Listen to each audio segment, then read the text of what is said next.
I wanted to develop a program that dealt with the 1 to 10% of individuals who need a different or more alternative approach to mental health. And so my idea was to partner abused and neglected animals with abused and neglected people that have been through serious trauma. Our counseling program was born in 2010.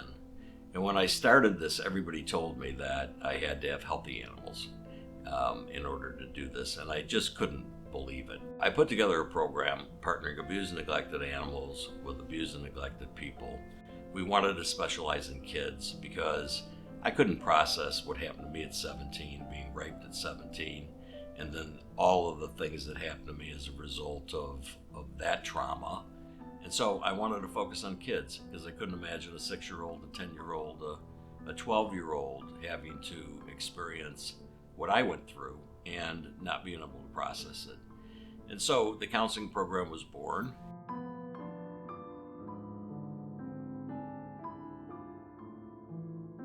One of the main things that is just so important to me about the work that we do is the relationships that we form. And the heart of a relationship is safety and trust, which is based on promises kept.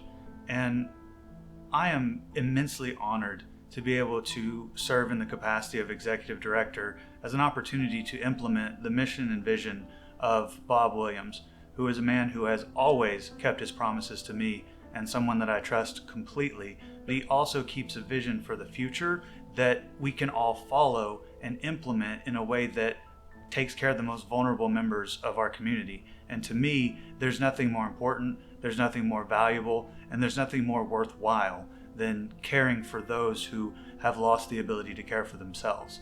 And that's why I'm here tonight, that's why I do what I do, and that's why I'm honored to stand beside Bob Williams.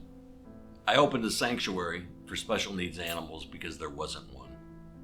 I started a counseling program for the 1 to 10% of individuals that needed a different or more alternative approach to mental health because there wasn't one.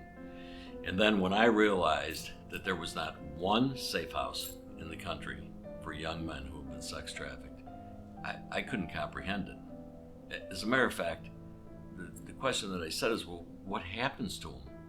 I realized through all my research working with the Center for Missing and Exploited Kids and going through all this data that in Texas there's less than 65 beds for adult male survivors, and yet they're just beds. See, they can get them to a place to sleep overnight, but how do they help them? These young men need to be safe and they need to be rescued. And so I committed then, and this was 4 years ago, that we would open the first ever safe house in the country for young men 18 and up that have been sex trafficked. And on June 1st of 2021, we fulfilled that promise. We opened the first safe house. And within the first week, we were full. I was trafficked at the age of 12. My dad took me to a concert and he left me there.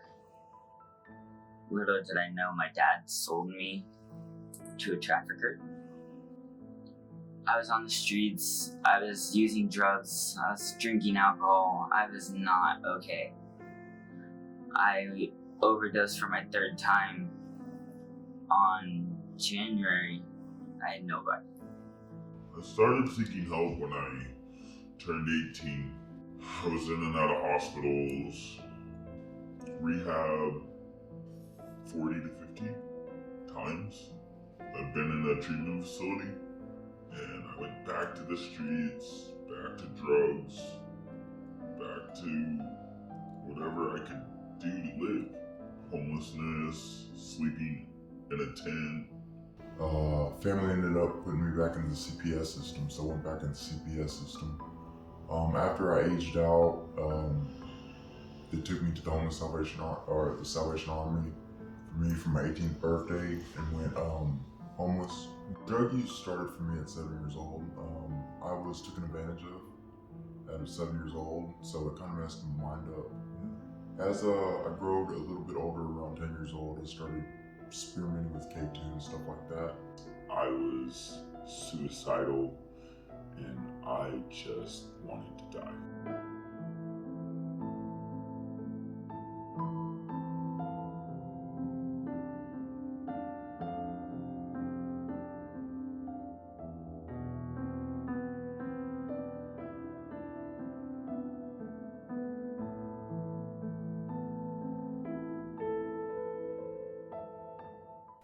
As uncomfortable as it is, I'd like to take a minute to share with you what keeps me up at night.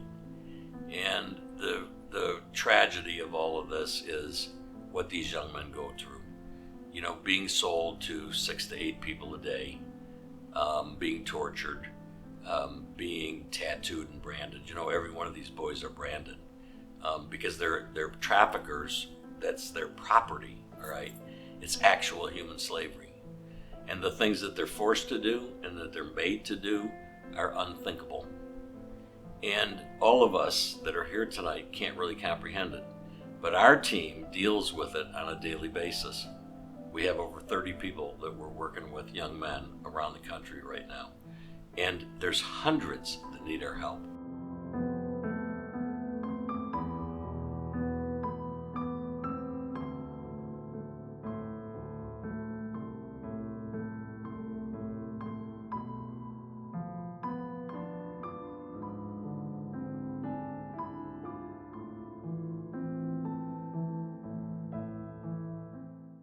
When I was homeless, I felt very afraid, very unstable, unanswered to questions. When I was being trafficked, I felt very embarrassed, very unworthy, and very scared to know what was going to happen next. I felt that my life was just unraveling beneath me, and I didn't know what could happen next. As early, when I was younger, I was groomed, physically abused, touched, and emotionally disturbed, as my father was very aggressive towards me, and that went on for a certain amount of years. I want to take a minute to explain what happens when a male victim of sex trafficking first comes into Bob's House of Hope. The very first thing we do is establish a connection with the young man, and we do that by having Bob meet with them personally. He goes through his entire story with them so that they know they're not alone, and they know that somebody genuinely sees and hears them as a person, not just as a number, not just as a diagnosis, but as a person. And when that happens, there's a spark. There's a moment where they connect and they know I'm not alone anymore. And when that happens, we have an opportunity, we have an opening in their heart to start providing the care that they desperately need for total recovery.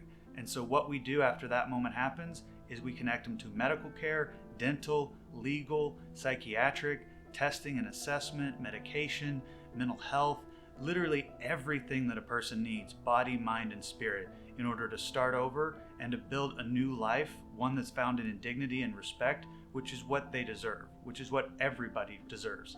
The way that starts is by meeting with somebody who gets it. And Bob Williams is a man who gets it. So, living at Bob's House of Hope has really impacted my life. Not just because it helped me get off the streets, but because it helped me find myself. I got to learn how beautiful life can be, and sober too. And I have real confidence now that I can get there and I can do great things. That's what Bob's House of Hope is. It's that place that I came to with nothing and ended up just bringing life back into my soul. I just want to take a moment and I want to thank each one of you for being here tonight. I'm so humbled by your kindness. You know, together we can do great things. Together we're bringing education and awareness to this horrific issue for these unseen survivors, these innocent victims, these boys that have been sex trafficked. And I wished I could share with you every story, and I wished I could let you know just how much your dollars help. You're going to impact people, all right? And you're going to help people, and I want you to know that. Thank you so much for your support. May God bless you, and may God bless your family. Thank you.